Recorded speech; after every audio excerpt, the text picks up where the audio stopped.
के लिए जिसका कल ही है पेपर, आपने तो कुछ होमवर्क करना नहीं है, बस आपका होमवर्क यही है, आराम से रेस्ट करिए, रात में रिलैक्स होके जाइए। अब थोड़ी सी हम बात कर लेते हैं रिगार्डिंग पेपर किस तरह से हमें देना है। और जिनका पेपर बाद में है, अगले कुछ दिनों में है, आप लोग बेटा अपने नोट्स रिवाइज करिए, फोकस करिए, अपनी डेली अपनी स्लीपिंग हैबिट्स को ठीक करिए। लास्ट के 1-2 दिन में आप कोई नए चैप्टर मत शुरू कर देना, बिकॉज अब उतना टाइम नहीं बचा है। जो आता है अच्छी तरह कर रखा है उसको रिवाइज करो और उन्हीं के क्वेश्चंस उस पर बार बार लगाओ। नया चैप्टर अब पढ़ना है तो फर्स्ट जेईई मेन के बाद पढ़ना, इमीडिएटली कुछ फायदा नहीं होगा, एकदम से उसको वैसे ही नहीं कन्वर्ट कर पाओगे। ठीक है, यस।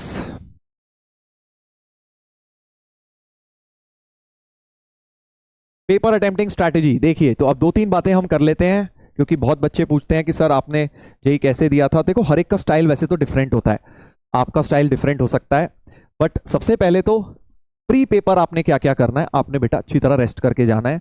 लास्ट मोमेंट पे नहीं कि एग्जाम से पहले भी बुक खोल लेता हूं, कुछ नहीं होने वाला उससे। जो पहले पढ़ाई करी हुई है अच्छी तरह करके जाइए, लास्ट दिन अपना रिलैक्स कीजिए, अच्छा खाना पीना खाइए, टाइम से सोइए, रेस्ट करके जाइए। और अगर आपका पेपर सुबह वाले स्लॉट में है तो अभी से डेली उस टाइम उठना शुरू कर दीजिए जिस टाइम एग्जाम के दिन उठेंगे। अपना स्लीप साइकिल को सही बनाइए, ये नहीं कि रात में 2 बजे तक जगते हैं और एक दिन एग्जाम वाले दिन सुबह 5 बजे उठ जाएंगे, नहीं हो पाएगा। ठीक है, स्लीप साइकिल को ठीक करिए। उसके अलावा अब एग्जाम के दौरान क्या करना है, ठीक है ना, एग्जाम से पहले क्या करना है तो बता दिया, एग्जाम के दौरान क्या करना है आपको बेटा, सबसे पहले तो अपना टाइम डिफाइन करिए। जो एक आइडियल टाइम है वो ये है कि ऑर्डर क्या है, ऑर्डर की बात भी कर लेते हैं, कौन सा पहले करना चाहिए, टाइम की बात भी कर लेते हैं। देखो जो तुम्हारा तीनों में सबसे स्ट्रांग सब्जेक्ट है उसे पहले करो, उसे पहले करो। मान लो तुम्हें फिजिक्स अच्छा लगता है, फिर केमिस्ट्री अच्छा लगता है, फिर मैथ, बट जो भी तुम ऑर्डर डिसाइड कर रहे हो टाइम उसका यही रखना है।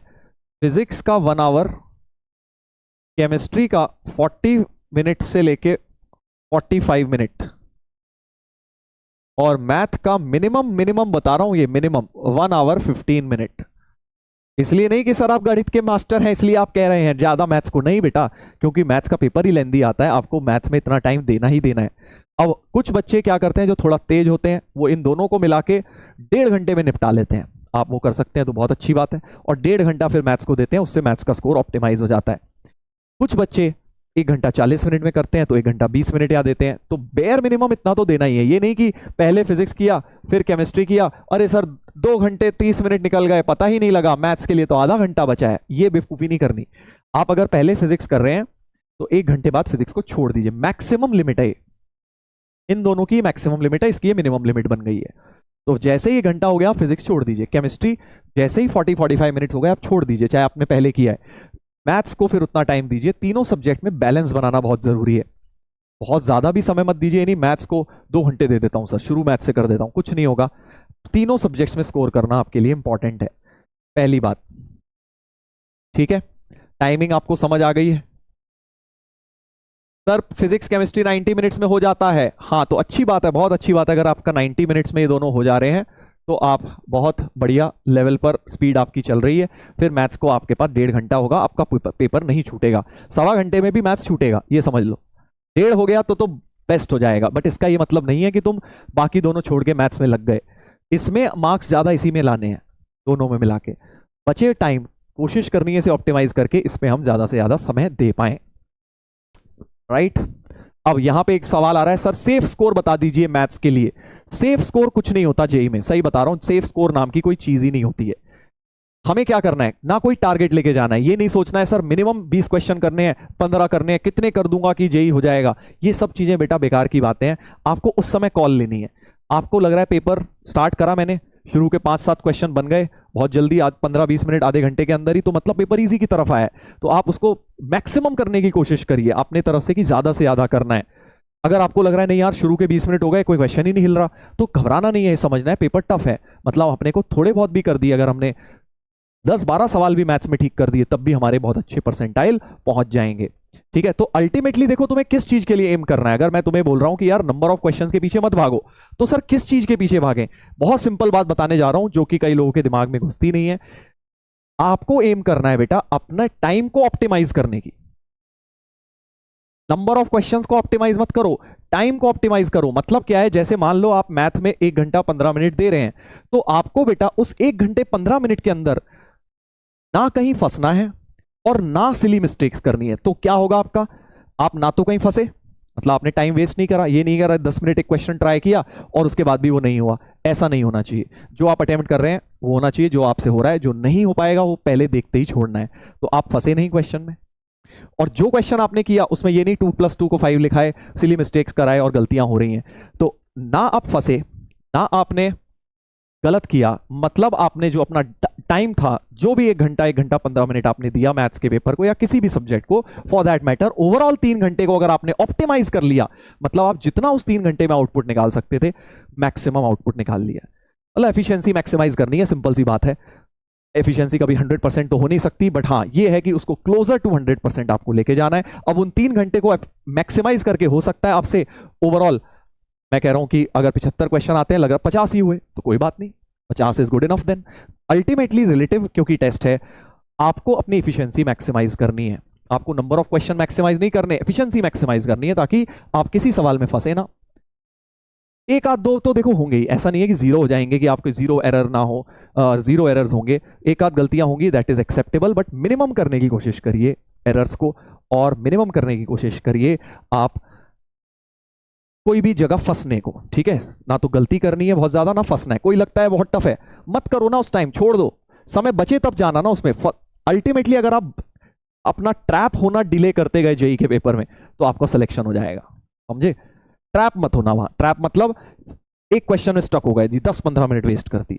अब कुछ लोगों का सवाल आता है, सर हमें कैसे पता होगा कौन सा क्वेश्चन ट्रैप है कौन सा नहीं। यही तो एक्सपीरियंस आता है, यही तो आपकी प्रैक्टिस काम आती है।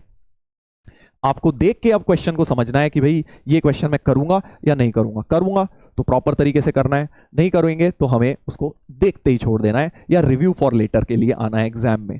समय बचेगा तो मैं वापस आऊंगा। तो इससे क्या होगा, आपका टाइम ऑप्टिमाइज हो जाएगा, टाइम ऑप्टिमाइज हो जाएगा, ठीक है। तो ऑप्टिमाइजेशन ऑफ टाइम के पीछे जाइए rather than number of question के पीछे। हो सकता है आपने करने बैठे 1.25 घंटे में झट झट झट क्वेश्चन हुए जा रहे हैं, हो सकता है 20 हो जाए, और इजी पेपर हो तो 20 क्वेश्चन में भी तुम्हारे 90 परसेंटाइल में 20 क्वेश्चन चाहिए हो, 99 परसेंटाइल में सॉरी 20 क्वेश्चन चाहिए हो सकता है तुमने देखा यार क्वेश्चन बड़ा पेपर टफ लग रहा है, ये भी छोड़ दिया, ये भी सारे ही छोड़ दिए सर मैंने तो, शुरू में 5-10 ही छोड़ दिए, मतलब पेपर टफ आया। तो मतलब आपका 12 क्वेश्चन 15 क्वेश्चन में 12-13 क्वेश्चन में ही 99 परसेंटाइल बन जाएगी। ये अपने को कॉल लेनी होती है एग्जाम में बैठ के। It's not a school paper की भैया 100 में से 95 सबको लाने ही लाने हैं, ऐसा नहीं है। जो 100 में से 99% बच्चों से बेटर कर लेगा उसका सिलेक्शन हो जाएगा। वो बेटर कौन करेगा, वो नंबर ऑफ क्वेश्चन से नहीं डिसाइड करना है, वो आपको अपने टाइम को लेकर डिसाइड करना है। आपने 3 घंटे बैठ के अगर ना कहीं स्टक हुए और बहुत ज्यादा मिस्टेक्स नहीं करी, एक दो हर एक पेपर में हो गई आपसे, मैक्सिमम 4-5 नेगेटिव 5-6 नेगेटिव हुए आपके, तो आपने मोर और लेस अपना टाइम बेटर एफिशिएंसी की तरफ ले गए हैं, ठीक है। इस चीज पे फोकस करिएगा, पेपर देते वक्त यही याद रखना होता है और कुछ नहीं है, ठीक है। जो बच्चे एग्जाम में बैठ के टाइम को ऑप्टिमाइज कर लेते हैं उनका सिलेक्शन हो जाता है, क्योंकि ऑटोमेटिकली बहुत सारे बच्चों से आगे निकल जाते हैं, क्योंकि बहुत सारे बच्चे स्टक रह जाते हैं, गलतियां करते हैं। हमें अगर गलतियां अवॉइड कर दें, अनफोर्स्ड एरर्स को अगर रिमूव कर दें, पेपर में बैठ के सिर्फ हम easy to medium question time के अंदर सॉल्व कर दें और किसी डिफिकल्ट क्वेश्चन में फंसे ना, आपका सिलेक्शन पक्का है। वो करना मुश्किल है, बस उसको करने के लिए इतने पेपर्स देते हैं, इतनी प्रैक्टिस करते हैं, तो वो आप करिएगा, डेफिनेटली आप लोग कर सकते हैं। होगा यार, कोई इतनी बड़ी बात नहीं है, उस तुम्हें अब इतनी आदत है, इतने क्वेश्चंस तुम कर चुके हो कि देख के समझ आ जाए यार ये क्वेश्चन बहुत ज़्यादा टफ है या बहुत ज़्यादा ईजी है या मीडियम है, वो कैटेगराइज करो, उसी समय इमीडिएट कॉल लीजिए। और बाकी अगर आपका पेपर कल नहीं है तो आप पेपर डिस्कशन ज़रूर देखिए कि कल के शिफ्ट में कैसे क्वेश्चंस आ रहे हैं, परसों के शिफ्ट में कैसे आ रहे हैं, सो दैट बेटा आपके सिमिलर टाइप के क्वेश्चंस आते हैं। लास्ट ईयर भी तुमने देखा है 2024 के क्वेश्चन लगातार सिमिलर कॉन्सेप्ट डेटा चेंज कर करके जेई ने पूछ लिए। तो आप पेपर डिस्कशन जरूर देखिए, घबराइए मत कि अरे यार मेरा पेपर कल है मैं पेपर डिस्कशन नहीं देखूंगा, टेंशन हो जाएगी, ये कुछ नहीं, ये सब फालतू की बातें हैं। एग्जाम में वही चीजें आनी है, आप उनको जरूर डिस्कस करके देखकर जाइए लास्ट तक, ठीक है। यस, टाइम से सेंटर पहुंचिए और अच्छा खाना खाइए, घर का खाना खाइए, जंक फूड मत खाइए, इन सब चीज़ों का दिमाग पे असर पड़ता है, ये सब चीज़ें इंपॉर्टेंट होती हैं। और स्लीप सबसे इंपॉर्टेंट है मेरे हिसाब से। टायर्ड माइंड टायर्ड बॉडी की एफिशिएंसी नहीं निकल सकती। मैंने अभी आपको बताया सबसे इंपॉर्टेंट क्या है, एफिशिएंसी निकालना है यार, इन 3 घंटे में एफिशिएंटली काम करना है। अगर पहले ही इतने टायर्ड होके जाओगे तो आपको पहले ही डिसएडवांटेज है ना, सारी पढ़ाई क्या लास्ट के 2-3 घंटे में ही करनी है, उसी समय करनी है जब सोना है। तो रेस्ट लेकर जाइए और रिलैक्स होके जाइए। सब चैंपियन लोग हो, सबके अंदर कैपेबिलिटी है बेटा जेई को क्रैक करने की। सिर्फ और सिर्फ अब एक लास्ट पड़ाव बचा है, जिसने इतनी मेहनत करी है इतने टाइम, तुम्हें बेटा बस जाके अब एग्जाम में जो तुम्हें आता है उसको बिंदास रिलैक्स होके कर देना है। सिलेक्शन तुम्हारा होगा, क्योंकि बहुत सारे बच्चों का तुमसे भी बुरा हाल है जो जेई दे रहे हैं इस समय, वो और भी ज्यादा स्ट्रेस में, किसी का सिलेबस खत्म नहीं है, किसी का रिवीजन नहीं है। अगर आपने पूरा सिलेबस 2 साल किया है तो आप ऑटोमेटिकली बहुत लोगों से आगे हो गए। अगर आपने रिवीजन भी किया है तो आप ऑटोमेटिकली बहुत सारे लोगों से आगे हो गए। और अगर आपने टेस्ट वगैरह भी दिए हैं तो आप भाई बहुत ज्यादा लोगों से ऑलरेडी आगे हैं। बस अब एग्जाम में जाके गड़बड़ नहीं करनी है, सिलेक्शन हो जाएगा। ठीक है, चलिए तो इसके साथ ही आज का सेशन करते हैं समाप्त। आज का सेशन करते हैं समाप्त। कोई डाउट, कोई क्वेश्चन आपके माइंड में रह गया है तो पूछ लीजिए, चैट में मैं आप लोगों को आंसर कर दूंगा अगर कोई जनरल रहेगा क्वेश्चन। हाँ, सभी को मेरी तरफ से बहुत बहुत शुभकामनाएं बेटा। जेई पेपर में सब लोग कह रहे हैं सर ऑल द बेस्ट बोल दीजिए। बहुत बहुत बेटा मेरी तरफ से बेस्ट विशेज हैं आप सबको। मुझे पता है बेस्ट विशेज नहीं है सिर्फ कहने के लिए, मुझे पता है कि तुम सब लोग अच्छा करोगे। मेहनत तुमने इतनी करी हुई है, बस अब जाके एग्जाम हॉल में कॉन्फिडेंस के साथ फेस करना है क्वेश्चन पेपर को। ठीक है, बिल्कुल भी घबराना नहीं है, बिल्कुल भी घबराना नहीं है। अपनी जो मेहनत है उस पर बेटा विश्वास रखना है। Love you sir, love you too बेटा, love you too, love you too. आपको भी ढेर सारा प्यार, आपको भी ढेर सारा प्यार।